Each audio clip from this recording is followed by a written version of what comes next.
ఆషామాషి కాదు. నిన్న మొన్న పుట్టిన మీరు ఇట్లా మాట్లాడితే ఎట్లా? ఇంత చరిత్ర ఉన్నది, చాలా పెద్ద చరిత్ర ఇదంతా కూడా. ఆ రోజు మన దేశంలో ఉన్న సమస్త కులాలు, సమస్త మతాలు, హిందువులు కానీ, ముస్లింలు కానీ, క్రైస్తవులు కానీ, ఎస్సీలు కానీ, ఎస్టీలు కానీ, మైనారిటీస్ కానీ, అన్ని కులాలు, ఉపకులాలు ఎన్నో ఉన్నాయి, కుల వృత్తుల కులాలు, ఇవన్నిటిని కూడా సమీకరించి గుర్తించి ఒక రాజ్యాంగాన్ని ఏర్పరిచిన వ్యక్తి ఆనాడు బిఆర్ అంబేద్కర్ గారు. ఇదేమి ఆషామాషి కాదు. మీరేదో పార్లమెంటులో డైవర్షన్ పాలిటిక్స్ మీరు చేస్తున్నారు, కానీ ఇంత దుర్మార్గము నిండు సభలో పార్లమెంటులో మరి అంబేద్కర్ గారిని అంత కిర్చపరిచే విధంగా మాట్లాడము, దానికి ఇంకేదో కారణాలు అమిత్ షా గారు చెప్పారు. నేను అది కూడా మీ ముందు అది కూడా చెప్తున్నాను. అమిత్ షా గారు ఏదో పార్లమెంట్లో మాట మాట్లాడాడు.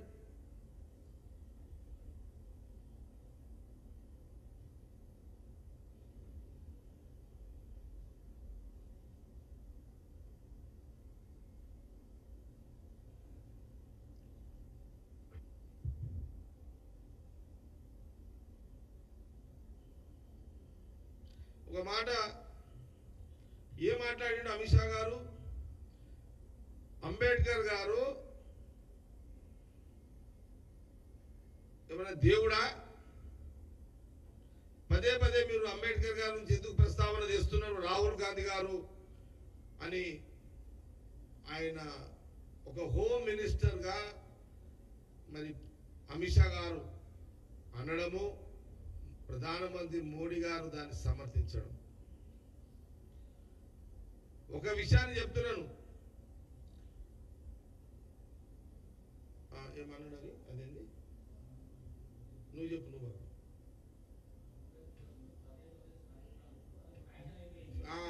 బా ఎంత చూడండి, అంబేద్కర్ గారిని పదే పదే మీరు మాట్లాడుతున్నారు అంబేద్కర్ గారి గురించి, అది మీకు ఫ్యాషన్ అయిపోయింది. భగవంతుని గురించి మాట్లాడితే పుణ్యం వస్తుంది అని చూడు ఎంత మాట. నేను కాంగ్రెస్ పార్టీ, తెలంగాణ కాంగ్రెస్ పార్టీ పరంగా బీజేపీ నాయకులకు నేను అడుగుతున్నా, చెప్పదలుచుకున్నా, అంబేద్కర్ రాజ్యాంగం వేరు, భగవంతుడు వేరు. అమిత్ షా గారు, మీరు దేవుని మొక్కినట్టు భగవంతుని మొక్కి మీరు పబ్లిసిటీ చేసుకుంటారు. రాహుల్ గాంధీ గారు ఇంట్లో దేవుని మొక్కి పబ్లిసిటీ చేసుకోడు.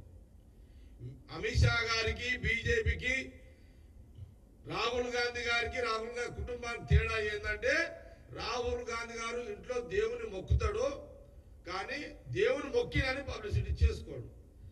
మీరేమో దేవుని మీరే మొక్కుతున్నట్టు మీరు పబ్లిసిటీ చేసుకుంటారు. ఇది ప్రజలు గమనించండి. ఇది భగవంతుడు అనేది ప్రతి మనిషికి సంబంధించిన ఒక ఆత్మవిశ్వాసం, ఒక నమ్మకం, ఒక శక్తి, ఒక ధైర్యం.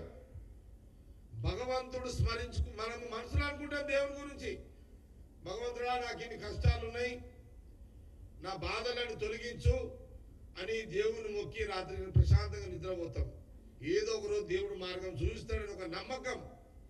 అది భగవంతుడు వేరు, రాజ్యాంగం వేరు. అంటే అమిత్ షా గారికి, బీజేపీలోకి ఈ జ్ఞానం లేకపోయింది. ఎవరైనా ప్రజా సమస్యల మీద గలం ఎక్కుతారు ఎక్కడైనా పార్లమెంట్లో. దేవుని మొక్కేది పార్లమెంట్లో కాదు, అది ఎవరి మనసులో వాళ్ళు దేవుని మొక్కుతారు, దేవుని కోరికలు కోరుతారు, దేవుని మీద భారం వదిలేస్తాము. దేవుని యొక్క ఎప్పుడు మనకు కోరిక తీరుస్తాడో ఎదురు చూస్తామో అదొక నమ్మకం, అదొక ధైర్యం మనకు. అది రాహుల్ గాంధీ గారు దేవుని ఇంట్లో మొక్కొస్తాడు ఆల్రెడీ. ఆయన దానికి ఫోటోలు, నేను దేవుని మొక్కిన ఫోటోలు తీసుకోడు. మనుషుల ఎవరమైనా ఇంట్లోనే మొక్కుతాము, అందరూ ఫోటోలు తీసుకోవాలా దేవుని మొక్కినట్టు? కానీ అమిత్ షా, బీజేపీ వాళ్ళు దేవుని మొక్కినట్టు ఫోటోలు తీసుకుంటారు. అట్లా కాబట్టి కదా మీరు పార్లమెంట్లో కూర్చున్నారు. జనాలకు దానికే కనెక్ట్ అయ్యి మీకు మోసపోయారు.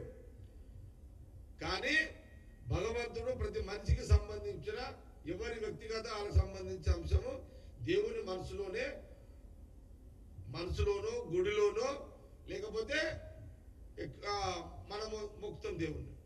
కానీ పార్లమెంట్లో మాట్లాడాల్సింది ఏంది? ప్రజా సమస్యల మీద మాట్లాడతాం. అలాంటి రాజ్యాంగం తెచ్చిన వ్యక్తే బిఆర్ అంబేద్కర్ గారు అనేది అంశం. ఈ ఆలోచన బీజేపీ నాయకులకు కూడా రాకపోవడం, దేవుని పేరు చెప్పుకొని బతుకుతున్న బీజేపీ నాయకులకు ఈ ఆలోచన లేకపోవడం చాలా బాధ అనిపిస్తుంది. తెలంగాణ కాంగ్రెస్ పార్టీ దీన్ని తీవ్రంగా ఖండిస్తుంది.